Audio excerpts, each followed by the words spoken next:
प्यारे बच्चों नमस्कार। आज हम लोग बीएससी मैथ ऑनर्स पार्ट 1 का क्वेश्चन बैंक का कुछ ऑब्जेक्टिव सॉल्व कर रहे हैं, कुछ ऑब्जेक्टिव सॉल्व करेंगे।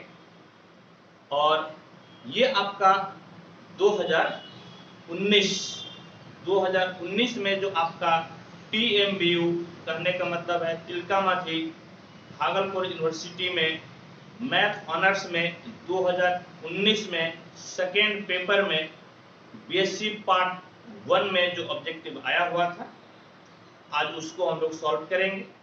टोटल 8 ऑब्जेक्टिव रहता है और हर एक ऑब्जेक्टिव 2.5 मार्क्स का रहता है, 2.5 नंबर का रहता है। कहने का मतलब है टोटल आपका 20 मार्क्स का ऑब्जेक्टिव रहता है।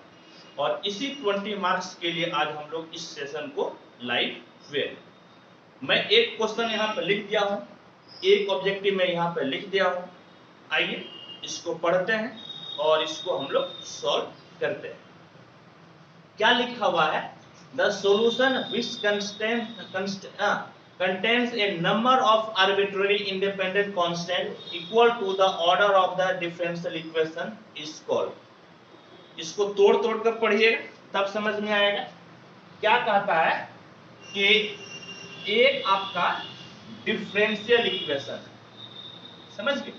तोड़ तोड़ कर पढ़िए तब समझ में आएगा। एक आपका डिफरेंशियल इक्वेशन है, चलिए वेरी गुड, डिफरेंशियल इक्वेशन है। इस डिफरेंशियल इक्वेशन में आपका जो आर्बिट्रेरी कांस्टेंट है, जो आर्बिट्रेरी इंडिपेंडेंट कांस्टेंट, समझ गए? जो आपका आर्बिट्रेरी इंडिपेंडेंट कांस्टेंट है वो आपका किसके बराबर है? वो आपका बराबर है ऑर्डर के बराबर। किसके बराबर है? ऑर्डर। किसका ऑर्डर? वो डिफरेंशियल इक्वेशन के ऑर्डर के बराबर। समझ गए? डिफरेंशियल इक्वेशन के ऑर्डर के बराबर है। क्या क्वेश्चन है फिर से समझिए कि एक आपका डिफरेंशियल इक्वेशन है। क्वेश्चन को तोड़िएगा तो ज्यादा समझ में आएगा।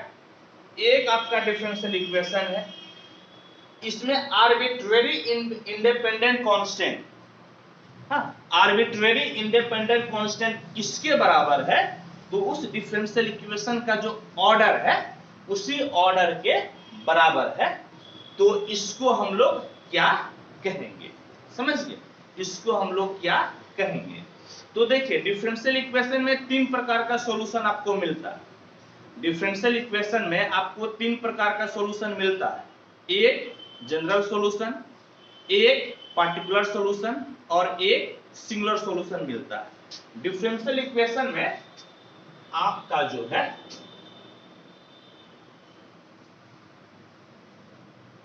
डिफरेंशियल इक्वेशन में सॉल्यूशन 3 प्रकार से मिलता है। समझ गए? क्या क्या? एक हम लोग कहते हैं जनरल सॉल्यूशन, दूसरा कहलाता है पार्टिकुलर सॉल्यूशन और तीसरा कहलाता है सिंगुलर सॉल्यूशन। समझ गए?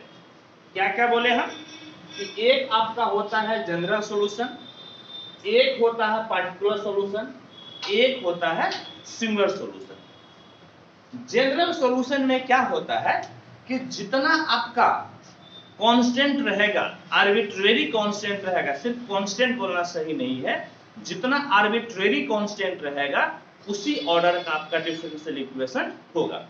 या यूं कहें, यदि कोई डिफरेंशियल इक्वेशन 4 ऑर्डर का है तो उसको सॉल्व करने पर 4 कांस्टेंट आएगा।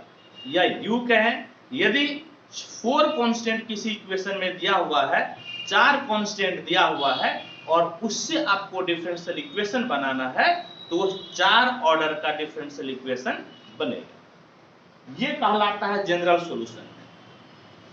पार्टिकुलर सॉल्यूशन, सिंगुलर सॉल्यूशन अभी हम लोगों को मतलब नहीं है, ये बाद में हम लोग देखेंगे। सिंगुलर सॉल्यूशन फिलहाल अभी नहीं आएगा, कुछ टॉपिक्स के बाद आएगा। पार्टिकुलर सॉल्यूशन क्या होता है कि हम लोग किसी खास मान को रखते हैं, समझ गए, कोई खास मान रख देंगे तो उससे हम लोगों को क्या मिलता है, पार्टिकुलर सॉल्यूशन। यानी कि पार्टिकुलर मान रखने पर, किसी खास मान को रखने पर जो हल मिलता है, जो सॉल्यूशन मिलता है, उसको हम लोग कहते हैं पार्टिकुलर सॉल्यूशन। सिंगुलर सॉल्यूशन अभी हम लोगों के लिए है नहीं, इसको बाद में हम लोग करेंगे, क्योंकि हम लोगों का भी मेन उद्देश्य इसको उतना समझना नहीं, बल्कि इस क्वेश्चन को बनाना। ठीक, अब देखिए प्यारे बच्चों, तो पार्टिकुलर सॉल्यूशन, उसमें तो आपका आर्बिट्रेरी कांस्टेंट रहेगा ही नहीं। पार्टिकुलर सॉल्यूशन में आपका आर्बिट्रेरी कांस्टेंट तो रहेगा ही नहीं, यानी कि पार्टिकुलर सॉल्यूशन की तो यहां पर बात हो ही नहीं रही है। चलिए, वेरी गुड।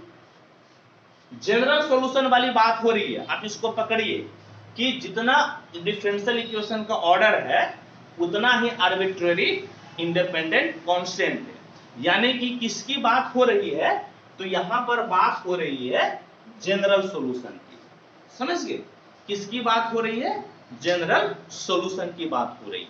ठीक, चलिए, वेरी गुड। और प्यारे बच्चों, एक चीज आपको ध्यान में देना है कि जनरल सॉल्यूशन का ही दूसरा नाम है कंप्लीट प्रिमिटिव, समझ गए। जनरल सॉल्यूशन का ही दूसरा नाम क्या है, कंप्लीट प्रिमिटिव, यानी कि ये complete primitive of the equation, ये भी आपका सही है। जनरल सॉल्यूशन का ही दूसरा नाम आपका क्या है, तो कंप्लीट प्रिमिटिव, यानी कि सेकेंड ऑप्शन भी सही। अब देखिए, अब थर्ड नंबर ऑप्शन में क्या लिखा हुआ है, बोथ 1 एंड 2। थर्ड नंबर में क्या लिखा हुआ है, बोथ 1 एंड 2। सही बात तो है, एक भी सही है, दो भी सही है। तो फाइनली हम लोगों का जो आंसर है, जो हम लोगों का फाइनली आंसर है, वो आपका क्या हो गया, 1 एंड 2। जो फाइनली आंसर हुआ वो आपका क्या हो गया, वो आपका हो गया 1 एंड 2। क्लियर है, कोई दिक्कत नहीं, कोई परेशानी आपको नहीं है। तो होप कि आप, जब मैं बता रहा था, आप इसको लिख रहे होंगे। हाँ, आप इसको लिख लिए होंगे, लिख लिए हैं। तो अब हम लोग नेक्स्ट क्वेश्चन को बनाते हैं। ठीक है, आप लिख लिए हैं, तो नेक्स्ट क्वेश्चन को अब हम लोग सॉल्व करते हैं।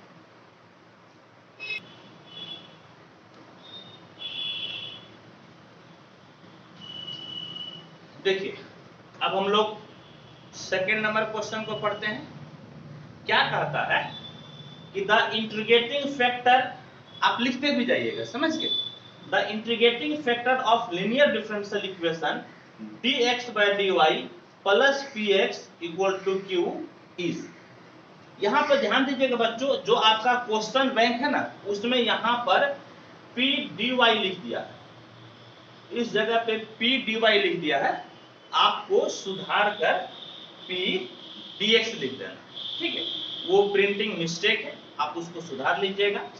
तो आपका एक डिफरेंशियल इक्वेशन दिया हुआ है dx by dy plus px बराबर q, और ये आपका लीनियर डिफरेंशियल इक्वेशन है, ये आपका लीनियर डिफरेंशियल इक्वेशन है, और पूछ रहा है इंटीग्रेटिंग फैक्टर।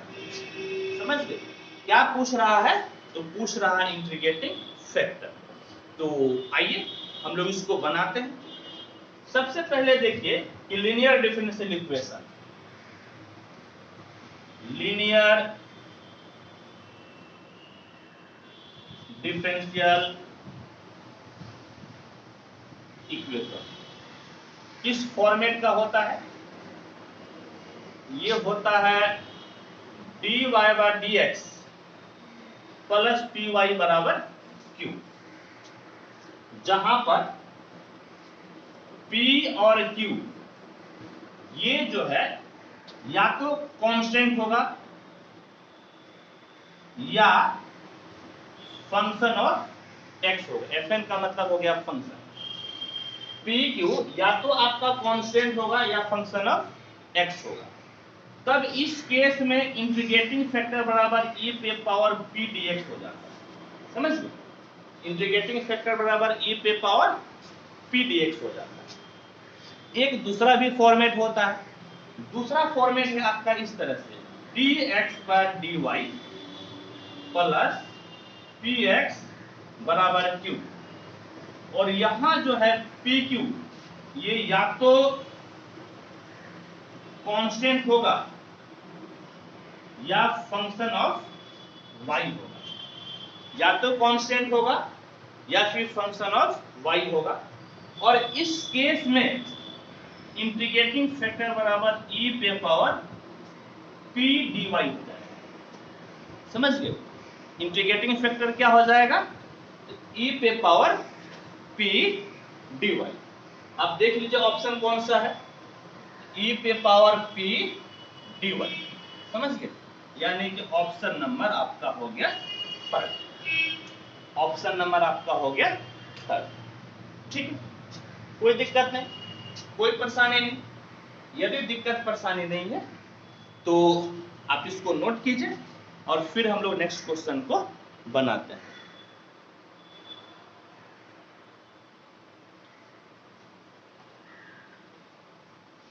आइए अब हम लोग थर्ड क्वेश्चन यानी कि सी नंबर पढ़ते हैं।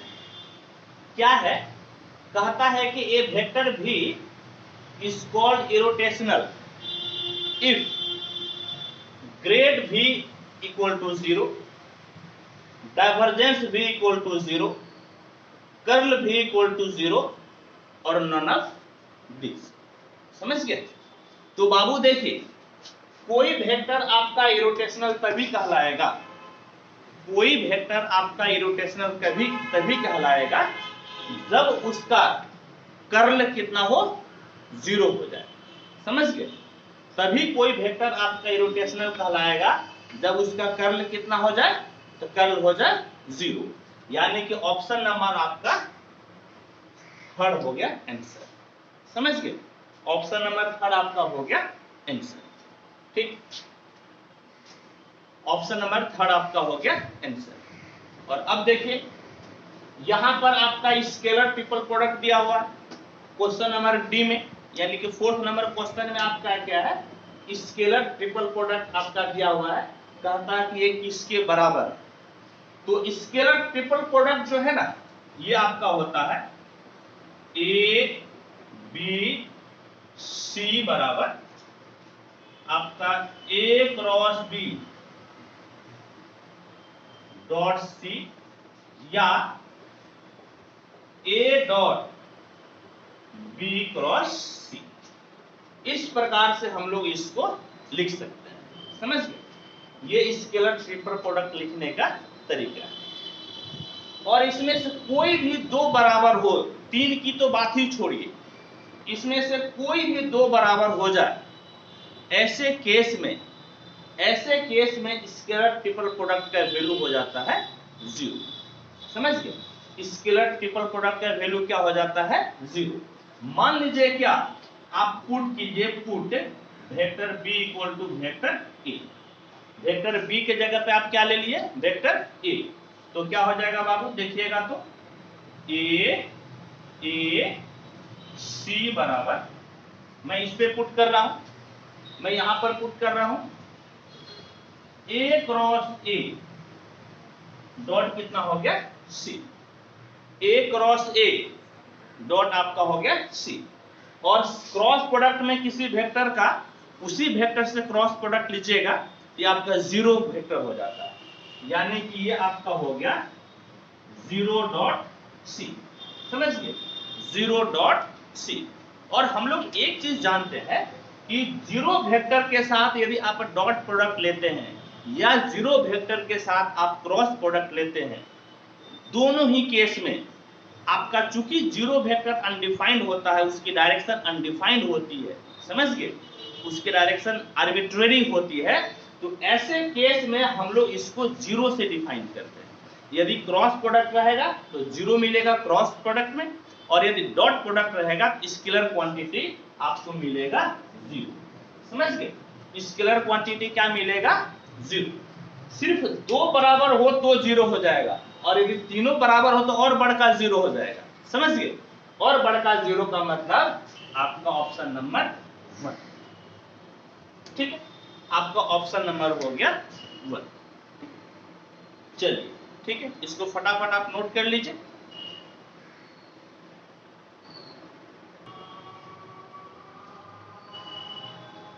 देखिए अब आपका पांचवा क्वेश्चन, यानी कि इन नंबर आपका क्या है, क्या कहता है कि the angle between the planes 2x - y + 2z = 10, 4x + y + z = 7 is, यानी कि दो प्लेन, समझ गए, दो प्लेन है और उस दोनों प्लेन के बीच का आपको एंगल यानी कि कोण निकालना है। क्या होता है तो देखिए मैं आपको बताता हूं कि इस प्रकार से देखिए, आप इस प्रकार से देखिए, एक प्लेन ये है, इसका equation a1x + b1y + c1z + d1 = 0, और एक प्लेन आपका ये है, समझ गए, और इसका इक्वेशन है a2x + b2y + c2z + d2 = 0। ये दो प्लेन है और दोनों के जो बीच में आपका एंगल है वह एंगल आपका है थीटा, समझ गए। इस दोनों प्लेन के बीच का एंगल, इस दोनों प्लेन के बीच का कोण आपका थीटा है। तो cos थीटा बराबर होता है a1 a2 + b1 b2 + c1 c2 by √ a1 square plus b1 square plus c1 square √ a2 square plus b2 square plus c2 square, समझे। ये फॉर्मूला होता है दो प्लेन के बीच का एंगल निकालना, तब जब ये दोनों प्लेन आपका कार्टेशियन फॉर्म में दिया हो, समझ गए। ये तब फॉर्मूला होता है जब दोनों प्लेन आपका कार्टेशियन फॉर्म में आपका दिया हो, ठीक है बच्चों।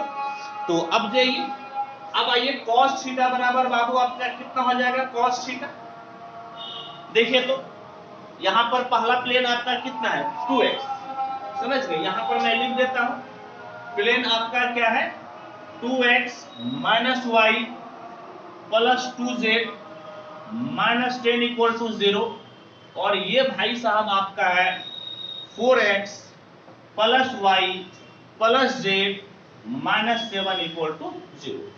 अब बैठा दीजिए, a1 के जगह पे 2 है, a2 के जगह पे 4 है, प्लस b1 के जगह पे -1 है और b2 के जगह पे 1 है, प्लस c1 के जगह पे 2 है, c2 के जगह पे 1 है, बाय और बाय इसे का मैग्नीट्यूड आप ले लीजिएगा, समझ गए, मैग्नीट्यूड ले लीजिएगा, इससे आपका एक्यूट एंगल मिलेगा, न्यून कोण मिलेगा आपका a1 square plus b1 square plus c1 square root के अंदर, यानी कि आपका क्या हो जाएगा √2 का स्क्वायर प्लस -1 का स्क्वायर प्लस 2 का स्क्वायर। आ गए ना आप लोग भी, अरे आप ही लोग का कोर्स चल रहा है, दूसरे का थोड़े, आप ही लोग कम बोले तो उससे पहले आ जाइएगा, ये आप ही लोग का कोर्स चल रहा है। √a2 स्क्वायर यानी कि 4 का स्क्वायर प्लस 1 का स्क्वायर प्लस 1 का स्क्वायर, ठीक है। देखिए तो आपका कितना हो गया cos थीटा बराबर 4 दूनी 8, 8 और 2 10, और 10 से 1 गया 9, बटे में 2 दूनी 4, 2 दूनी 4, 4 4 8, 8 1 9, इसका स्क्वायर रूट 3, और फिर देखें 4 4 के 16, 16 1 17, 17 1 18, 18 का स्क्वायर रूट कितना हो जाएगा 3√2, है ना। 18 का वर्गमूल कितना 3√2, 3 3 9, इससे खत्म हो गया। कहने का मतलब है कि cos थीटा बराबर 1/√2, तो थीटा बराबर कितना हो गया π/4, समझ गए। थीटा बराबर कितना π/4, थीटा बराबर π/4, यानी कि ऑप्शन नंबर 1। समझ गए बच्चों, ऑप्शन नंबर 1 आपका हो गया आंसर। ऑप्शन नंबर 1 आपका हो गया आंसर। ठीक है, इसको आप नोट कर लीजिए फटाफट, आप नोट कीजिए।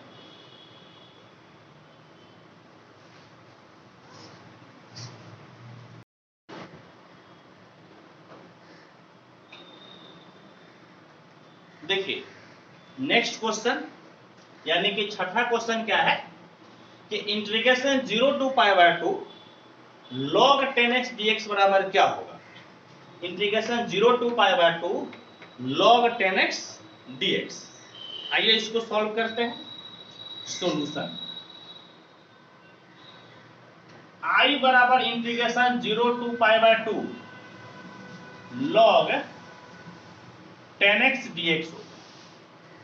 और हम लोग एक डिफरेंट इंटीग्रेशन का प्रॉपर्टीज जानते हैं, 0 टू a fx dx रहेगा तो 0 to a f a minus x dx आपका हो जाएगा।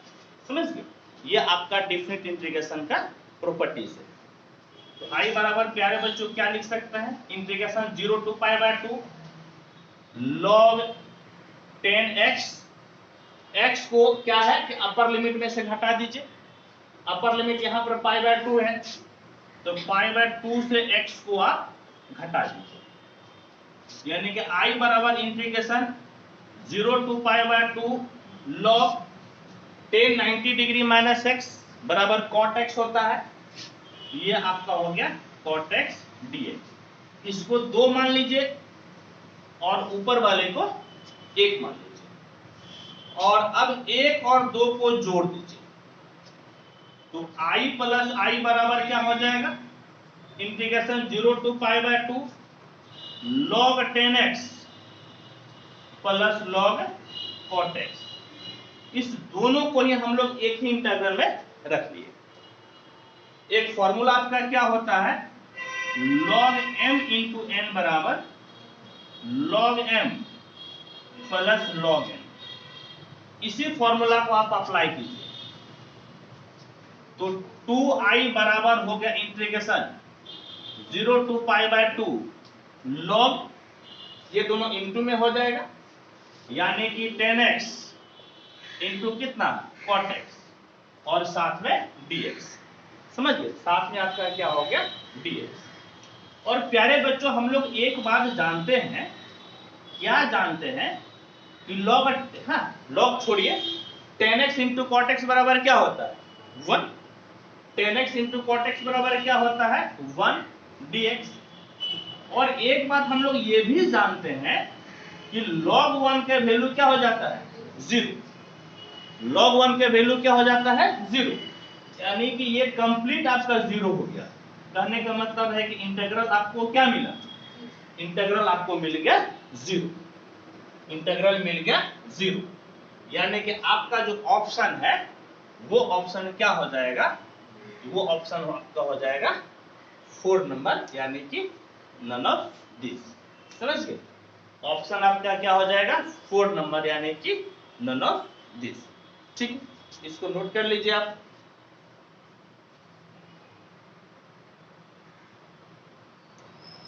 तब तक मैं क्वेश्चन मिटाकर दूसरा लिखता हूं।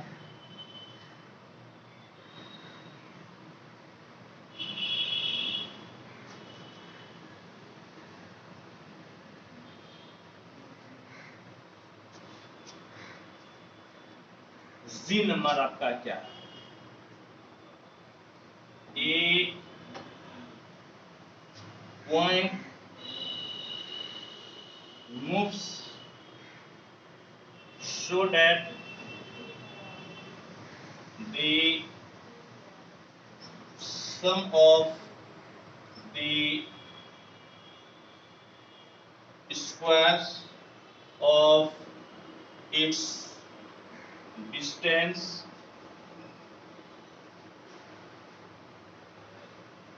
from two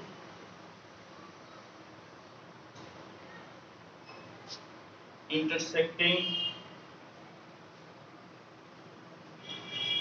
straight lines is constant,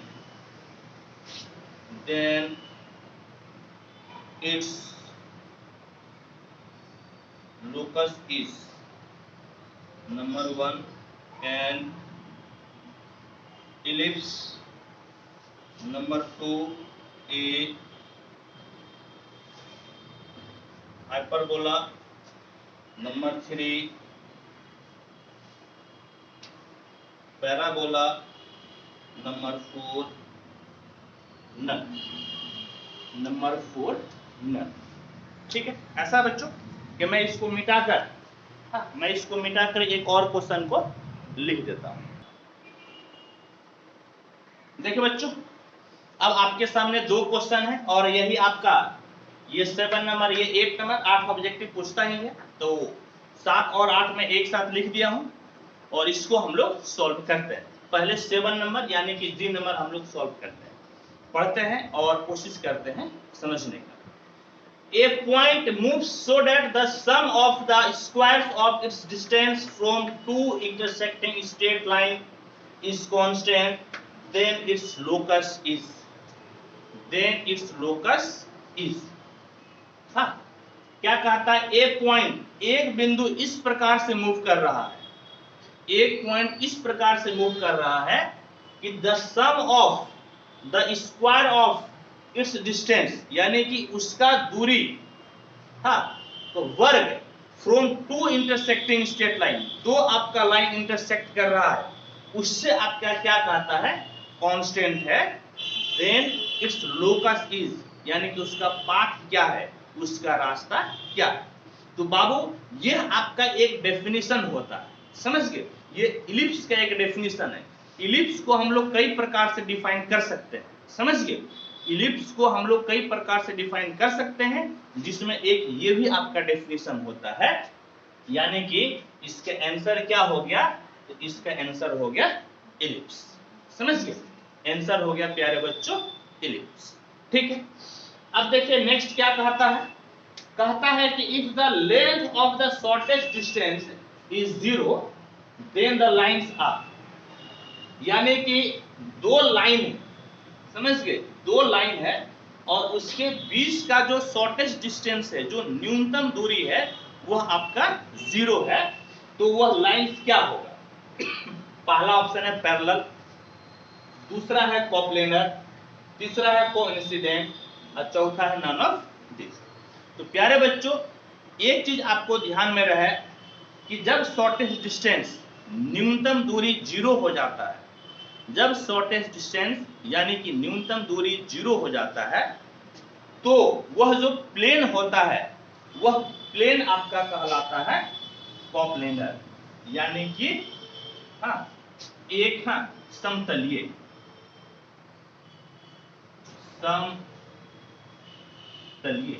यानी कि वह जो आपका है, यह प्लेन, जिस प्लेन पर शॉर्टेस्ट डिस्टेंस की बात कर रहा है, समझ गए? समझ गए? वो आपका क्या है? कोप्लेनर, यानी कि जो लाइंस है, the length of the shortest distance is 0 then the lines, ये लाइंस क्या है? कोप्लेनर है, यानी कि एक ही तल में ये लाइन है, समझ गए? ये लाइन आप क्या है? एक ही तल में। तो ये आपका आंसर हो गया। इस प्रकार से आज हम लोग इस सेशन में 8 ऑब्जेक्टिव पढ़े। होप कि आपको समझ में आया होगा, कोई दिक्कत कोई परेशानी नहीं होगी बच्चों। तो ठीक है, थैंक यू, धन्यवाद।